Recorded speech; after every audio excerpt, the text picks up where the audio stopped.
So today we will be talking not about these, but about this, the Holo Audio Bliss.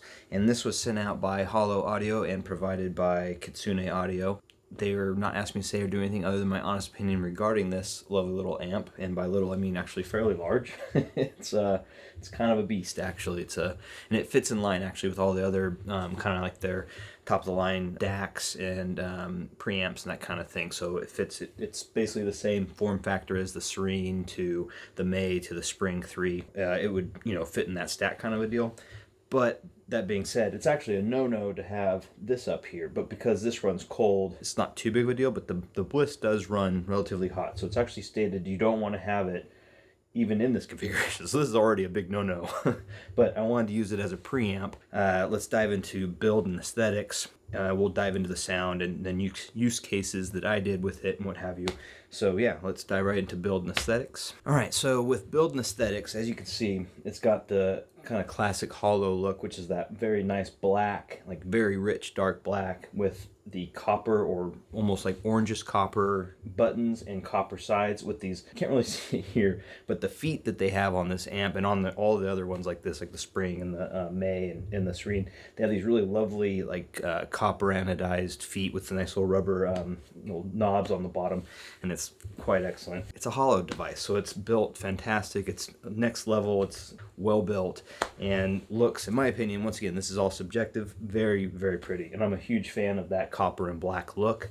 I know it's not for everybody, but I personally really dig on copper, one as a color, and black as like that contrast to it. Just looks very nice to me. Really dug on all the Holo stuff. Going back to the first time I was introduced to Holo Audio stuff, is that the writing and the way the aesthetic of it with the white and like just the overall look of it just reminds me, and I kind of mentioned it in the video previously with the Cyan 2 DAC, is that it reminds me of Blade Runner. and I love that movie. I love that whole like film aesthetic and that kind of thing. Part of the reason why I love this look and aesthetic so much is that it kind of reminds me of that. So build is stupid good. Like, it's solid metal, it's heavy, it's excellent, beyond fantastic build quality. Aesthetic, hit or miss depending on your preferences, that kind of thing. As always, it's a very subjective thing, aesthetics are. So I personally find it to be beautiful. It's simple, it's elegant, and it looks quite nice. Going into the other parts of this, all the buttons, and I'll do a quick little video B-roll showing like the clickiness of these and like the sound you get with them. Wow, like, so I'll roll that now.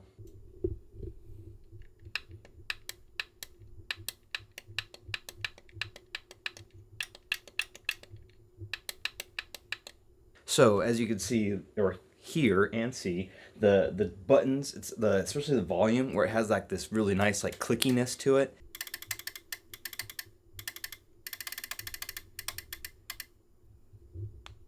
The buttons have a nice solid tactile feel, and the remote has just, it's metal, and it does have this kind of like a loose button, but I don't mind that because the buttons themselves are solid, they're nice. The remote is actually quite nice metal, and the buttons have a nice tactile feel to them.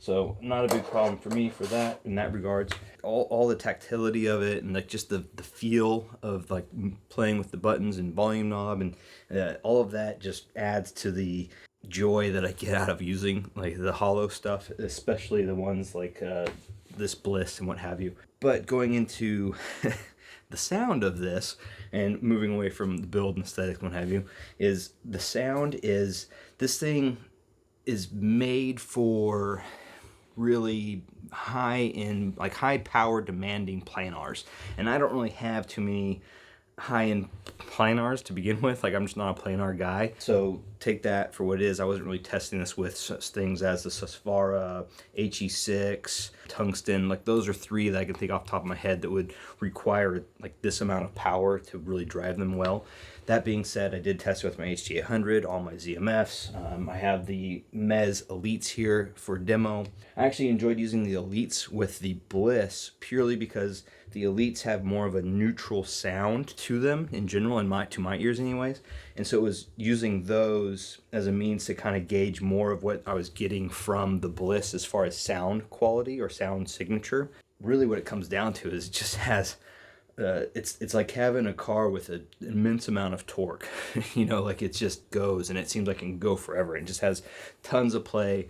How would you say, like there's power behind everything. Like you can tell that it's like effortless in driving everything that it does. It has a mild warmth to the signature, has very effective low end and control over the dynamics of the bass and low end. I really enjoyed the way that it has just a slight amount, it seems to me, of warmth in the mid-range, and then the highs are very controlled. I never got really shrilly highs or anything like that. Mind you, the amp, so obviously the headphones would be more a factor for a lot of the stuff, but with this amp I did find it to be more like leaning more towards like a dynamic neutral warm, I guess would be a way that I was picking up on it with the headphones that I have here. My favorite headphones to use with it were, like I said, the Elite, just because it was fun to kind of hear the amp in and of itself. But my other ones were the Verite closed.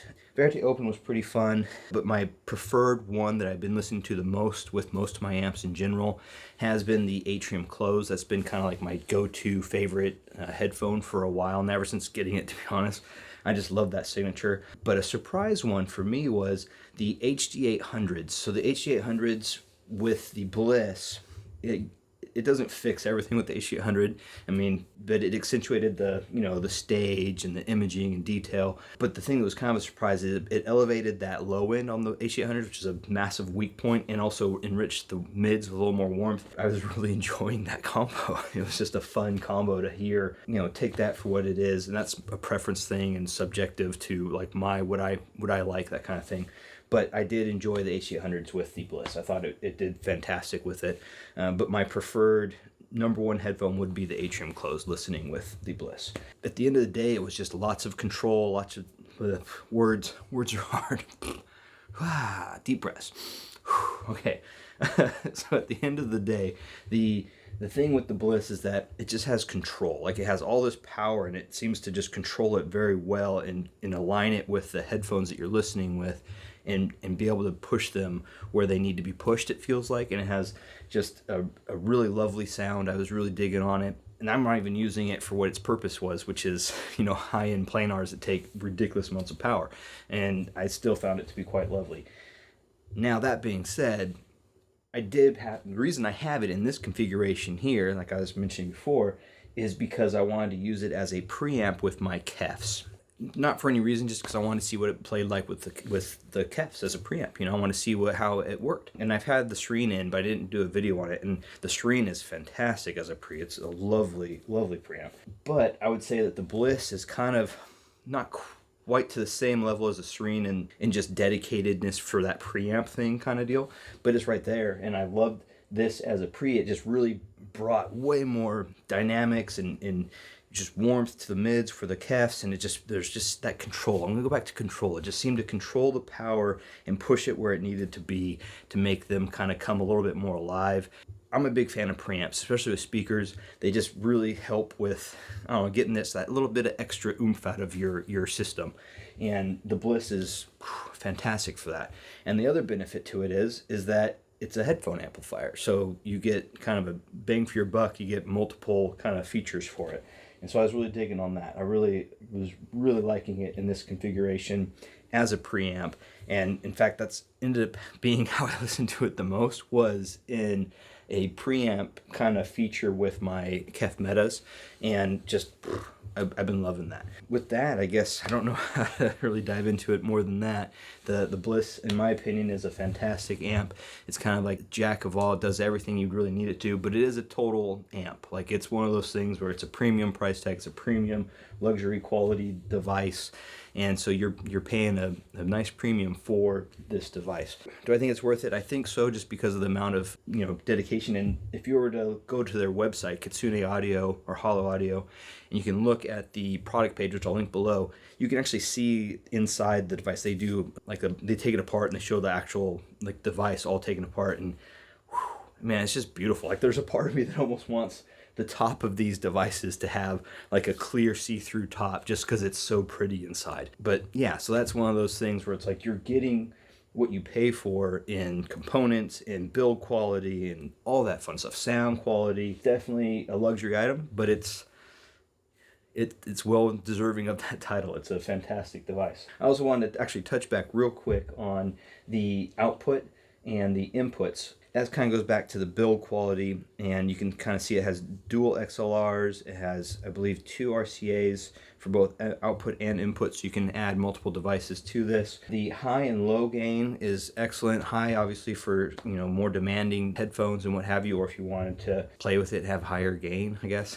Low Z works great for low impedance ones, but I didn't really play with too many like that, but I did play with it just to see how it would sound, and it's what you'd expect. It just kind of brings down that gain level, which means you can have a little more play in the volume depending, or if you have a more power hungry headphone, you put it in high gain, so you have also more play in that volume pot. So yeah, and that's pretty much the gist of the device. So I think with that, it's definitely a recommendation, even though it is a bit of a luxury price, but it is a luxury item, so you gotta expect that. So I guess I'll catch everybody on the next one. Have a great morning, afternoon, or evening. Cheers, everybody.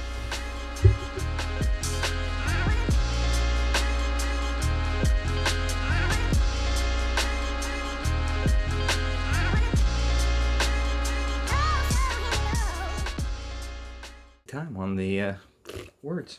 Brain went.